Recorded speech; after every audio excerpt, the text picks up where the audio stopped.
What's going on, everyone? So, the Houston Rockets owner, Tillman Fertitta, said some interesting things about the Houston Rockets. And a lot of people are kind of having this discussion, kind of clowning him in a lot of ways for what he said. But let's get into it. So, there's no deeper team in the NBA than us, he told reporters Tuesday. We're expecting a great year. The Rockets definitely run deep. A starting five of Fred VanVleet, Jalen Green, Dillon Brooks, Jabari Smith, and Alperen Sengun is solid, while a second unit of Amen Thompson, Shepard, Cam Whitmore, Tari Eason, and Steven Adams has a ton of upside. Add in veterans like Jeff Green, Justin Holiday, who they signed this season, and Jock Landale, and the Rockets have options up and down the roster. Also, he added, we're still very young, acknowledged on Tuesday, and as we watch all the greats who have ever played the game, you're not great until your third, fourth, fifth, sixth, seventh year. I don't think Michael Jordan won his first championship until his seventh year. So, again, he's kind of right. So he's right, but he's wrong. So, are the Houston Rockets incredibly deep? Yes. By, playing their guys? Sure. But being deep and being talented are two very different things, right? The Houston Rockets, yes, if you go 15 guys playing, right? Yeah, you're deep, right? And to be fair, Houston does have a lot of talent. They have a lot of young talent. They have some veteran talent, right? They have a lot of guys that can contribute on a regular basis. They have a lot of guys that would contribute and be probably rotation guys on many other teams. But again, just because, if Detroit plays 15 guys a night, that doesn't mean that all of a sudden they're super deep, right? It's one thing to say you're deep. It's another thing to be deep with enough talent to win. Houston doesn't have enough talent right now to win. Can guys, like Green and Sengun and guys like that, could they maybe take a step or significant strides and get you into the playoffs this year? Sure. But, and Houston was off to a great start last year. Houston looked like a team that, may actually end up making the playoffs and making some noise. And then ultimately they fell short. But they also were a team that, they're very odd last year. They were a team of, streaks. Both win streaks and losing streaks. They would go on these, 9-game win streaks and then go on a 11-game losing streak. It was crazy. They were just you want to talk about a consistently inconsistent team? The Houston Rockets were that last year. They would go and they'd win, 6 straight games and then lose 6 straight games. It was wild. But again, look, you're always going to hype up your team. You're always going to uplift your team. And again, I don't think what he said was wrong. He wasn't hey, we're a championship contender. I mean, he said, we're a young team by year 3, 4, 5, 6, right? They're going into year 2 with this current roster and adaptation, right? With Fred VanVleet and Dillon Brooks and all of that, which, look, I said when they signed those guys, I thought that I didn't like the acquisition. I didn't mind them signing these guys, but I thought that they greatly overpaid. They overpaid for Fred VanVleet. Fred VanVleet is not worth the money that he got, especially now with the new CBA. Same thing with Dillon Brooks and even Jeff Green was the only one that was kind of reasonable, but even you probably could have gotten for cheaper. Now, granted, you could argue they probably never would have went to Houston unless you overpaid. So, in that, I get, but, look, could Houston, be a play-in team or stumble into the play-in, maybe even get into the playoffs? Sure. Right, but I don't think that they're going any. I don't think that they're a contender or a dark horse or anything like that.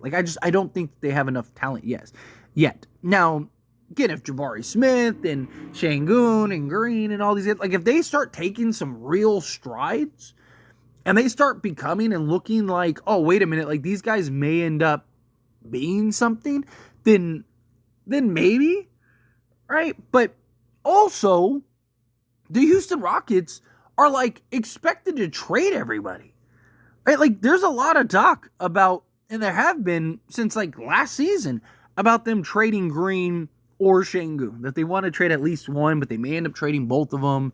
Even Jabari Smith may end up getting traded, right? Like they're kind of keeping their eyes on like a Devin Booker, a Kevin Durant, a Giannis, like all these guys.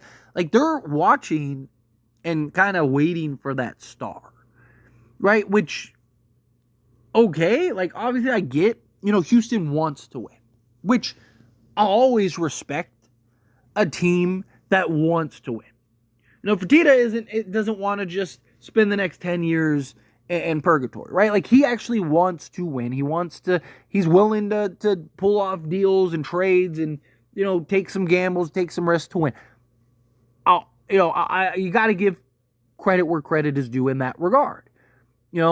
Even bringing in like Ime Udoka, right? Which was kind of controversial at the time. It was kind of like, should that happen? Should he get a job after what, like, Houston said, hey, look at what he just did with the Celtics, right? Like, so, like they have the coach, right? Ime Udoka is a great coach. They have a ton of young talent. If a trade does come along, right? If Giannis did become available, I mean, Houston has enough young talent and draft picks as the next guy, right? Like they could compete and put together a real package, or, if Devin Booker were to become available or whatever, right? Like the Houston Rockets definitely have, again, the assets needed to go and pull off a significant move, right? They have and can work it out to get flexibility and all kinds of stuff. So like Houston could be down the road at this powerhouse, but it also seems like at times Houston doesn't have a clear direction. That Houston doesn't really know where it wants to be and how it wants to go, right? Like, again, you have this young talent, and I'm all for bringing in vets and stuff, but they brought these vets in to kind of expedite the rebuild process rather than just kind of letting the natural progression grow and develop. And look, Green, don't get me wrong, he has times where he looks like he's going to be a star. And then he has times where he looks frustrating, right? And you're just like, Şengün looks like he could be, one of the better centers in this league. I mean, you can make an argument he already is. Like, they have talent. Jabari Smith kind of playing like being like a Michael Porter Jr. type, right? Like, if you can kind of evolve and do that, right? Like, you could even argue they kind of have the pieces that are like a poor man's Denver, right? Like, you got Green, who can be like your Murray. You got, your Jabari Smith, who can be, your Michael Porter Jr. And then you have your, Şengün, who, is your poor man's Jokic, right? Like, and then, the idea of like bringing in a Fred VanVleet as like your KCB type, right? Like, going and bringing in a Dylan Brooks as like your Aaron Gordon type, or, your even like a Jeff Green, right? Like, I get it.